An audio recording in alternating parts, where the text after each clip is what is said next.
Mas há um Deus nos céus que revela os segredos. Ele revelou o que vai acontecer no fim dos dias.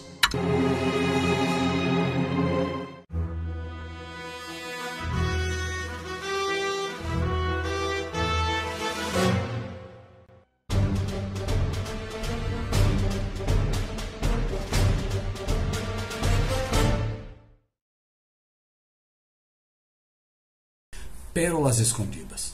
Mundo no maligno, Deus no controle. E Ele muda os tempos e as estações. Ele remove os reis e estabelece os reis. Ele dá sabedoria aos sábios e conhecimento aos entendidos. Daniel 2:21. Com a eleição de Donald Trump a presidente dos Estados Unidos, diversas especulações surgiram por todos os lados e junto com elas as previsões ou as agendas dos donos do mundo, os Illuminati, ganham força. O meio cristão se agita, afinal. Desenhos como os dos Simpsons já anteciparam com alguma exatidão fatos consumados. Como entender tudo isso à luz da Bíblia? Bem, primeiramente é preciso entender, como diz o texto acima, que é Ele, Deus, quem remove e estabelece reis.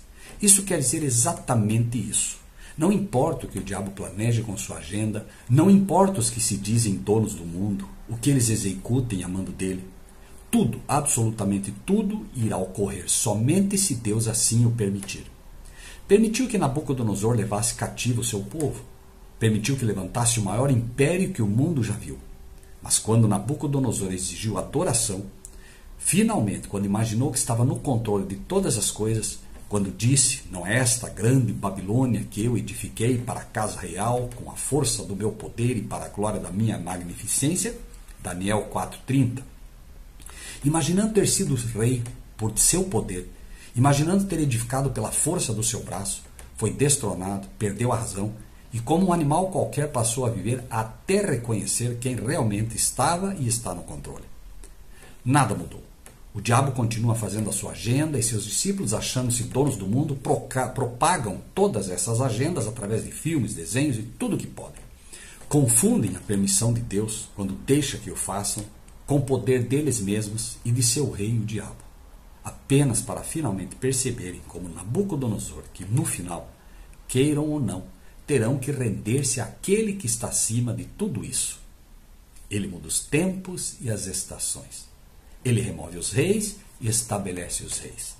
Ele dá sabedoria aos sábios e conhecimento aos entendidos. Isso está em Daniel, capítulo 2, versículo 21. O diabo, quando levou os homens a crucificar a Cristo, os fez colocar Cristo no meio, entre dois ladrões, tentando dizer ao mundo que Cristo era o pior de todos eles. Mas a lição será de que Cristo irá morrer como viveu, no meio. Como o único mediador entre Deus e os homens. Estará sempre entre Deus e os homens. Mas esta lição será apenas para os sábios e entendidos. Por quê? Porque no final Deus está sempre no controle. Se os fariseus mandassem alguém pegar a cruz que finalmente crucificou Jesus e na marcenaria onde foi feita, essa pessoa voltaria e diria: lá não tem nenhuma cruz para Jesus, tem uma para um tal de Barrabás. E nesta foi crucificado Jesus.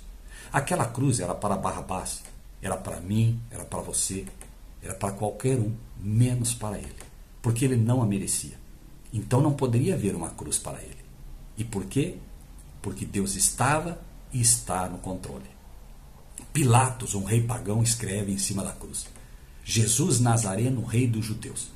Os fariseus pedem a ele que troque o título e coloque que ele disse que era o rei dos judeus. Mas Pilatos diz: o que escrevi, escrevi. E muitos dos judeus leram esse título, João 19:20. Por quê?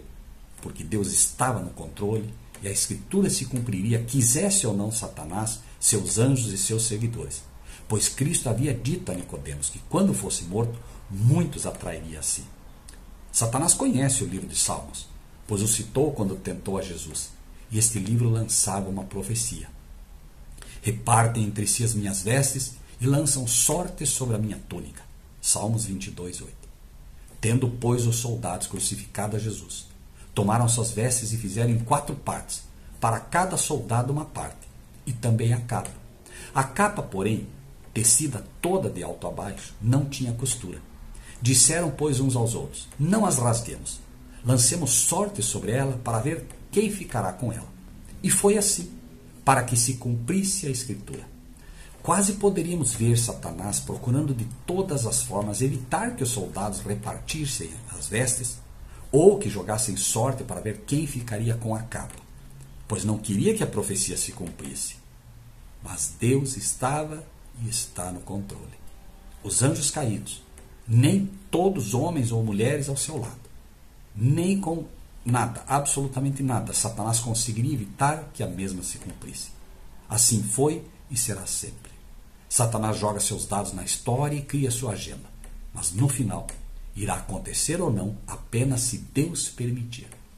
A nós, os que resolvemos servir a Deus, resta saber que não precisamos conhecer a agenda de Satanás.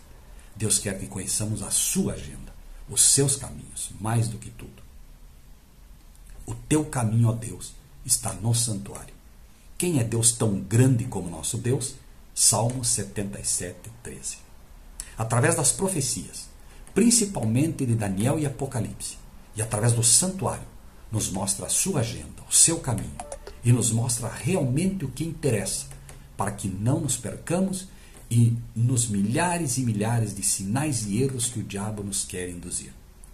Bem podemos com toda certeza, ao ver um Deus que se compadece e que se digna revelar sua agenda aos que são menos que o pó, podemos gritar a plenos pulmões: quem é Deus tão grande como nosso Deus? Salmo 77, 13. Estudemos as profecias e as lições do santuário, que nos revelam a agenda do verdadeiro dono do mundo. E deixemos para os que servem ao inimigo o estudar a agenda do diabo. As armadilhas do grande enganador, Deus as revela todas através das suas profecias. A besta que sobe do mar, a besta que sobe da terra, o sinal da besta, a Babilônia, os chifres, as trombetas. Está tudo escrito, esperando apenas que estudemos a fim de detectar estas armadilhas. Conhecer a agenda do inimigo e não estar preparado para enfrentá-la, de nada nos ajudará. Estudemos a palavra de Deus. Isto irá nos preparar para enfrentar o inimigo e todas as suas armadilhas. E isso é o mais importante. Pense nisso e que Deus seja contigo.